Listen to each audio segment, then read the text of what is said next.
The 1960s comedian Lenny Bruce once wrote that Native Americans' worst mistake when the Europeans supposedly discovered America was believing possession really is 9/10 of the law. It's now common knowledge that the arrival of European settlers ushered in centuries of violence and misery for America's first peoples. But when Bruce wrote those words, American mythology hadn't yet accepted that stark reality. So it was a wake-up call when 50 years ago this fall, Native American activists seized the notorious prison island of Alcatraz in San Francisco Bay, which had recently been closed by the government.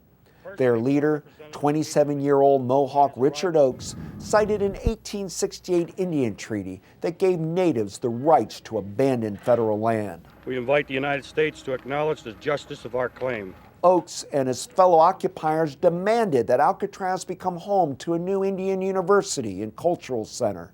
The Indians issued their ownership request directly to President Richard Nixon, and soon 400 Indians were living on Alcatraz. A treaty forever George Washington signed. Cree folk singer Buffy St. Marie lent her song, "Now That the Buffalo's Gone," to the cause. When Marlon Brando and Jane Fonda visited the island, the occupation became a counterculture happening.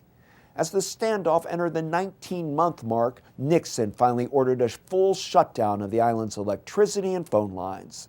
The island's 15 remaining occupiers were physically removed. Alcatraz didn't become Indian land forever, as the occupiers had hoped, but these brave activists did open America's eyes to the rank poverty, alcoholism, and high infant mortality rate on native reservations. Perhaps Indian activist Russell Means explained the 1969 occupation best. People were ashamed to be Indian. Then there was the spark at Alcatraz, and we took off. We put Indians and Indian rights smack dab in the middle of the public consciousness. And there it has stayed ever since.